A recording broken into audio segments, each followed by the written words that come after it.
dando continuidade ao vídeo anterior, no vídeo anterior a gente viu as estruturas que formam os argilominerais e os óxidos. Então a gente viu qual é a estrutura dos tetraedros, qual é a estrutura dos octaedros e como que eles se combinam para formar minerais 1 para 1 e minerais 2 para 1. Então agora a gente começa a explorar os minerais 1 para 1. A gente viu nos exemplos lá, eu citei pelo menos umas 2 vezes, um mineral chamado caulinita. Então lembrando que ele é um argilomineral 1 para 1. O que isso quer dizer? Quer dizer que a gente tem uma lâmina tetraedral e uma octaedral nessa proporção. Um tetraedro para um octaedro. Então por isso 1 para 1. As caulinitas, elas são um grupo de argilominerais que ele tem baixa substituição isomórfica. Então, quando se tem baixa substituição isomórfica, também se tem o reflexo disso é ter uma CTC bastante baixa. E também, por isso, como tem uma baixa substituição isomórfica, vocês devem lembrar que basicamente a carga que vai ter nesse tipo de argilomineral são cargas pH dependentes, são aquelas cargas variáveis que a gente já viu também. Essas cargas variáveis, então, só relembrando, elas variam conforme varia o pH do solo. Então, quando a gente tem um aumento de pH, a gente tem um aumento de CTC. Quando o pH diminui, a CTC do solo também diminui. Então, isso é o que está descrito aqui. As cargas elas ocorrem por adsorção ou por dissociação de íons de hidrogênio conforme o pH do solo, ou seja, elas são pH dependentes. Esse tipo de argilomineral ele é bastante comum e ele é uma característica de solos que já foram muito intemperizados, que já passaram pelo processo de intemperismo, então ela já está mais para o fim do processo de intemperismo, do processo de transformação dos minerais primários e secundários. Por isso que ela é muito comum em regiões tropicais e subtropicais, solos ácidos, então isso aqui é indicativo de processo de intemperismo mais avançado e, consequentemente, em solos que estão as classes de solo que denotam processos mais intensos de formação ou de maior tempo de formação, como os latossolos, argissolos, nitossolos e cambissolos. Então, são classes de solo que já estão num processo de formação mais avançado, num processo de intemperismo, de pedogênese mais avançado. Ressaltando, então, são características de solos com muita caulinita, ou são características que a caulinita impõe ao solo, uma baixa CTC, o que influencia nas propriedades químicas, como a gente já viu, e são solos não expansivos, então influenciando nas propriedades físicas, que a gente também já viu. Aqui é bom guardar esse número, a CTC da caulinita ela é baixa, de 3 a 15 centimol-cargas. Depois nós vamos comparar com outros argilominerais e a gente vai ver qual é a implicação disso, principalmente para a fertilidade do solo. Dentro dos argilominerais, basicamente a origem do grande grupo argilominerais 2 para 1, a origem desses minerais é a transformação de micas, vermiculitas e cloritas. Eles podem ser precipitados a partir da solução ou herdados do material de origem. E aí as implicações elas vão desde o manejo agrícola, danos à raiz, erosão do solo, obras de engenharia, dependendo dos graus, principalmente de pegajosidade, de plasticidade, de expansividade, que o solo vai ter em função dos argilominerais 2 para 1, dos tipos de argilominerais 2 para 1 que ocorrem nesse solo. Aqui é bom a gente abrir um parênteses para entender uma característica que existe nesses solos, que é a superfície siloxana. Então, basicamente, quando ocorre a união daqueles tetraedros e octaedros, a gente forma como se fosse uma cesta de basquete. Então, aquela união dos oxigênios, lembra a união dos oxigênios basais? Tentem unir, peguem e façam alguns triângulos do mesmo tamanho e tentem unir, vocês vão ver que quando a gente for unir a base desses triângulos, vai ocorrer a formação como se fosse de um buraco, de uma cesta de basquete, vamos imaginar assim. E essa cesta de basquete a gente chama de cavidade siloxana. Quando existe essa superfície siloxana, ela é acompanhada de uma substituição isomórfica, ou seja, a gente já viu a substituição isomórfica, no lugar de um silício, por exemplo, ocorre a entrada de um alumínio na formação desse mineral. Ou então, lá dentro na outra camada que está mais para dentro do argilo mineral, existe uma substituição isomórfica, lá no octaedro, por exemplo, vai sobrar um residual de carga muito forte, um residual de carga negativa. Então, é como se toda essa superfície aqui, toda essa área, ela fosse uma área com muita carga negativa. Então, tem um excesso de carga, vamos imaginar assim. Tem uma quantidade de carga negativa muito grande nessa superfície, especialmente quando tem alguma substituição isomórfica. Então, isso vai resultar nos complexos de esfera interna, que são ligações entre cátions e esses argilominerais que são muito fortes. Muitas vezes são tão fortes que as plantas nem conseguem absorver esses nutrientes, não conseguem retirar esses nutrientes dessa superfície siloxana. Tamanha é a força da ligação. Vendo então alguns grupos desses argilominerais 2:1, tem as micas. As micas elas sempre são herdadas do material de origem, então elas vêm lá dos minerais primários ainda. Aqui tem uma representação de uma muscovita, a gente já viu a muscovita, e na muscovita é comum, então uma característica dela, um déficit de carga líquida na lâmina tetraedral. Então aqui nos tetraedros existe substituição isomórfica que refletem num déficit de carga líquida. Então isso vai fazer com que ela tenha uma alta afinidade por cátions. E ela vai ser compensada principalmente pela entrada de potássio entre essas camadas. Então aqui são átomos de potássio que entram entre essas camadas porque eles são atraídos por esse excesso de carga da substituição isomórfica no tetraedro. Então esses átomos de potássio vão se encaixar em anéis, que são aquelas superfícies siloxana que nós falamos há pouco, e pode levar ao colapso. Então entra um potássio aqui e essas lâminas é como se elas se fechassem ao redor desse potássio. Então ele vai acabar mantendo essas duas camadas muito unidas de uma forma muito forte. Então, como esse potássio ele vai puxar um lado e puxar o outro, elas podem se colapsar, é quase como se elas grudassem e se fechassem aquela região entre camadas ali. Então o potássio vai ficar retido ali com muita força e a mica ela não vai conseguir se expandir, ela vai se expandir muito pouco porque essa ligação é muito forte, essa ligação do potássio que entrou ali.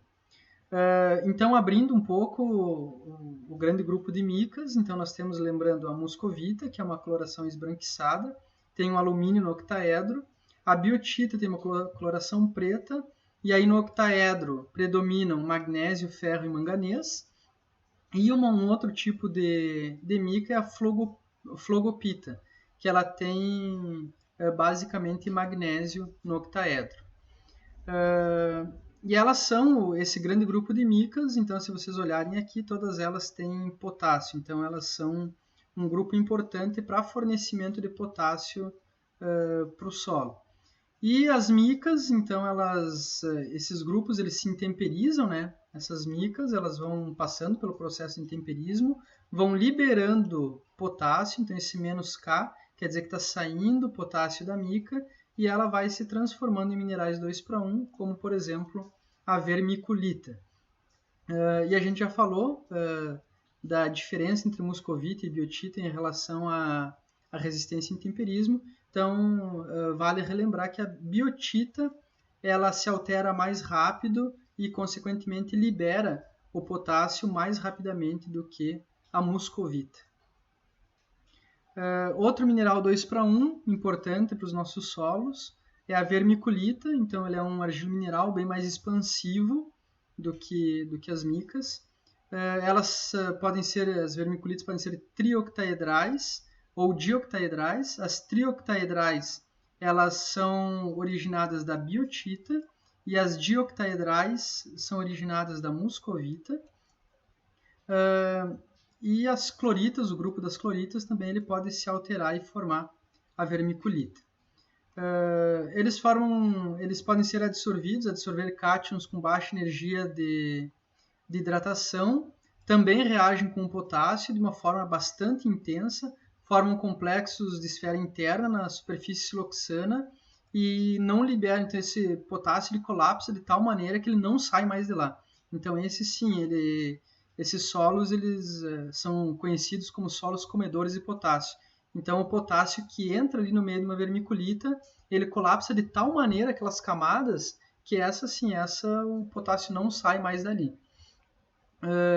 Quando nós temos cátions com alta energia de hidratação, como por exemplo o cálcio, ele vai formar complexos de esfera externa com a superfície siloxana e eles ficam consequentemente mais trocáveis.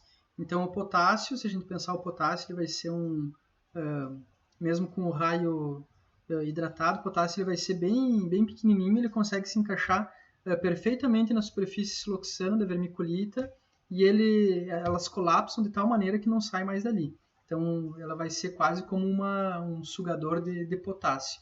E quando a gente pensa no cálcio, ele vai ser um átomo muito maior, vai ser grandão assim, o raio hidratado dele. Aí ele não entra tão bem nessa superfície siloxana, e aí ele tem uma capacidade de ser trocado com a solução do solo muito maior. A CTC da vermiculita ela varia de 100 a 200 centimol carga por quilo. Então vejam lá, muito maior do que os 3 a 15 centimol cargas por quilo que a gente viu que é a CTC no caso da caulinita. Vejam, 3 a 15 centimol. Na vermiculita a gente passa para 100 a 200 centimol. Tem uma diferença muito grande.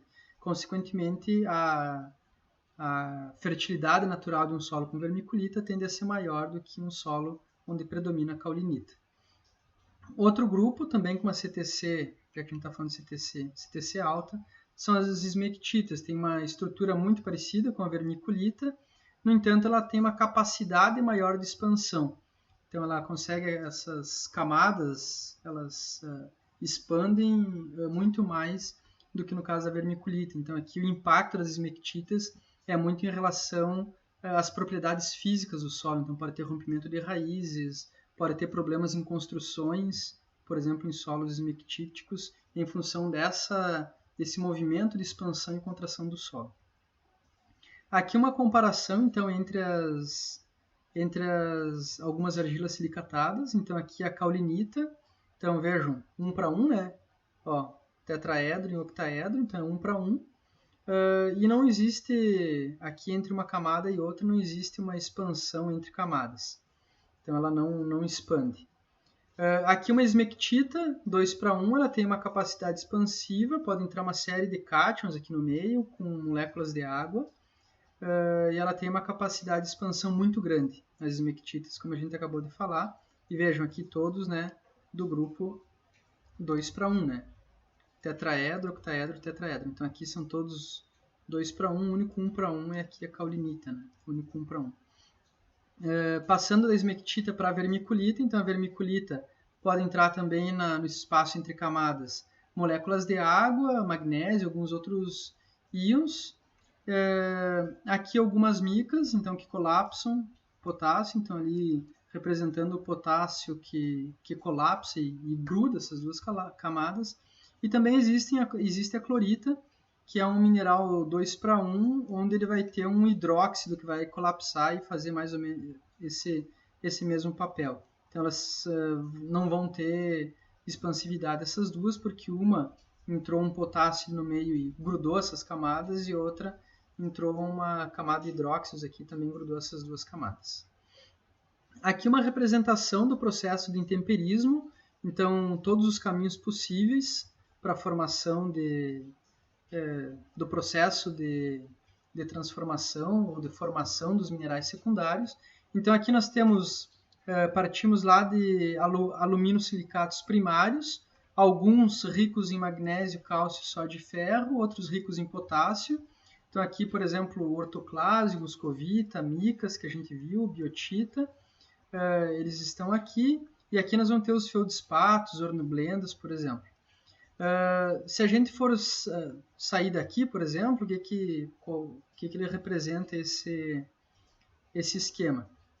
Então, quando nós temos, por exemplo, uma perda lenta de potássio, com uma entrada de água, com uma hidratação desses minerais, nós passamos, por exemplo, de uma mica por uma mica mais fina, chamada de ilita, segue o processo de perda de potássio, a gente vai passar por uma esmectita, da esmectita a gente vai passar por uma caulinita, então já viram que aqui a gente passou dos 2 para 1, então aqui é mais ou menos a fronteira entre os 2 para 1, os 1 para 1, e da caulinita ela vai seguir o processo de intemperismo e vai passar para os óxidos de ferro e alumínio, que são o final do processo de intemperismo. Então por isso que os solos mais intemperizados eles são solos ricos em óxidos de ferro e alumínio.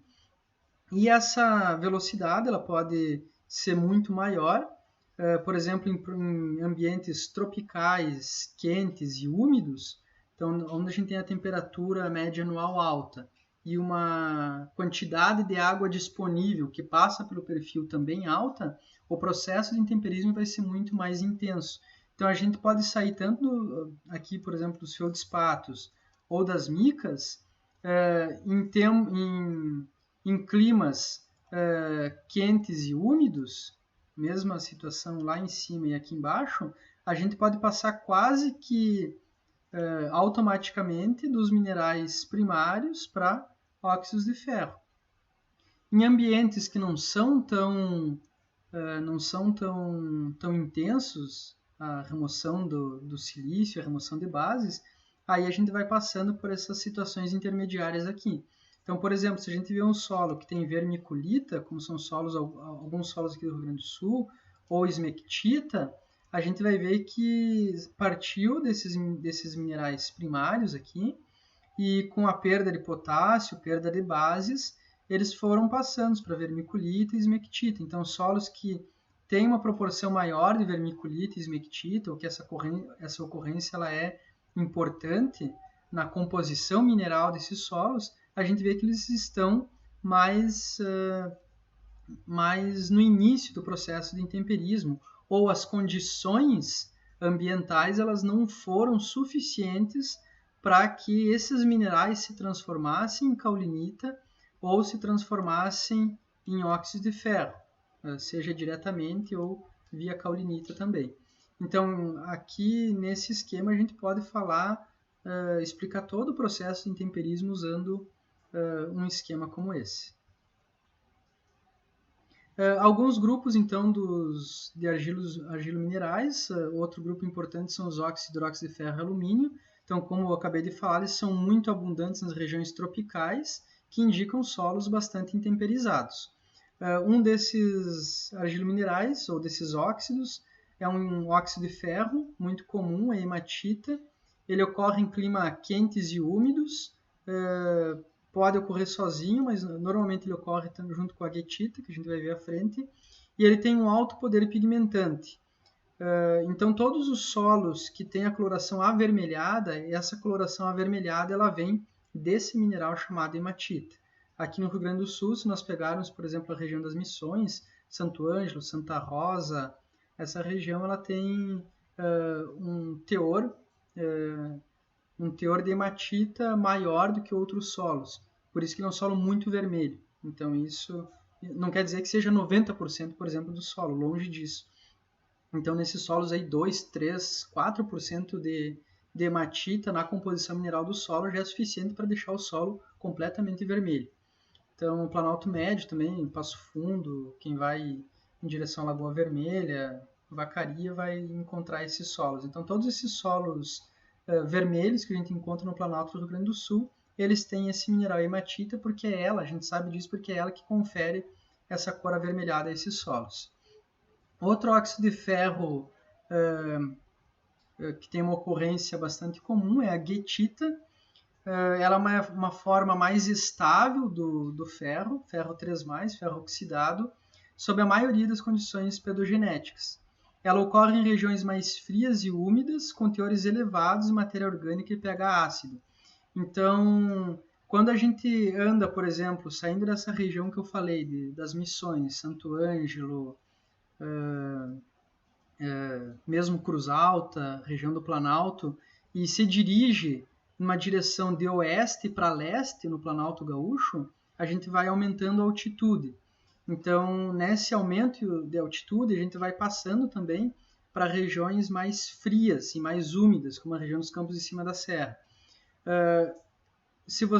Quando a gente fizer essa viagem, a gente vai passar de solos bastante vermelhos na região das Missões para solos mais brunados, mais amarelados, solos que puxam mais para um marrom e não para um vermelho tão forte, que vão ocorrer esses solos mais marrons, mais brunados, mais amarelados na região de Vacaria, Bom Jesus, São José dos Ausentes. Isso indica que a gente está passando de um predomínio de hematita nos solos mais vermelhos para guetita nesses solos mais brunados, mais amarelados. Então, essa é uma indicação de como o clima afeta o processo de formação do solo. Então, na região dos Campos de Cima da Serra, como Vacaria, Bom Jesus, que eu já citei, vai ter um predomínio maior de guetita do que existe, por exemplo, lá na região das Missões. E a magnetita, a gente já falou também, ele é um mineral primário e ele ocorre na fração areia. Tem algumas propriedades magnéticas e se a gente pega um ímã, a gente consegue ver esses minerais. Ele era comum nos chamados latossolo roxo, que já são outras classes, na região, no Rio Grande do Sul, Santa Catarina e Paraná, eram comuns esses latossolos. Agora não são mais essa classe. Outro grupo bastante importante é a gibsita, agora é um hidróxido de alumínio. Então a gente falou, até agora eu falei dos de ferro, agora aqui um de alumínio. Eles são muito comuns também em solos altamente intemperizados, solos ácidos, solos de ambientes quente e úmido, e ele é muito importante. A gibsita é um mineral muito importante na formação de agregados. Então são solos cuja agregação ela é muito em função da capacidade que a gibsita tem de se ligar, de formar microagregados e, consequentemente, dar início ou estabilizar os agregados formados nesse tipo de solo. Então, solos do Brasil Central, os solos do norte do país, eles são solos ricos em hidróxidos de alumínio, também hidróxido de ferro, nesse hidróxido chamado gibsita. Nos nossos solos aqui no Rio Grande do Sul eles também têm. Nos solos mais intemperizados, como os da metade norte do Rio Grande do Sul, os latossolos, os nitossolos. Sempre é bom lembrar que não existe só um tipo de mineral nos solos, né? Na verdade, existe uma mistura, uma mistura em proporções diferentes em cada classe de solo, que são oriundos do material de origem, são oriundos dos processos de formação do solo, e isso vai refletir nas propriedades, nas características, nas potencialidades de cada solo. Então aqui a gente separa em grupos para a gente falar um pouquinho de cada um deles. Vocês têm que aprofundar esse estudo a partir dos textos que eu passei para vocês. E lembrando que, em geral, ocorrem esses minerais, ou pelo menos alguns deles ocorrem sempre combinados, não tem um solo que ocorra só um tipo de mineral. Na verdade, é uma mistura desses minerais que ocorrem em proporções diferentes em cada solo, que vai dar as características que esse solo tem. Certo? Então, esse vídeo termina por aqui. Os próximos vídeos eles serão aí sim sobre os fatores e processos de formação do solo. Até lá!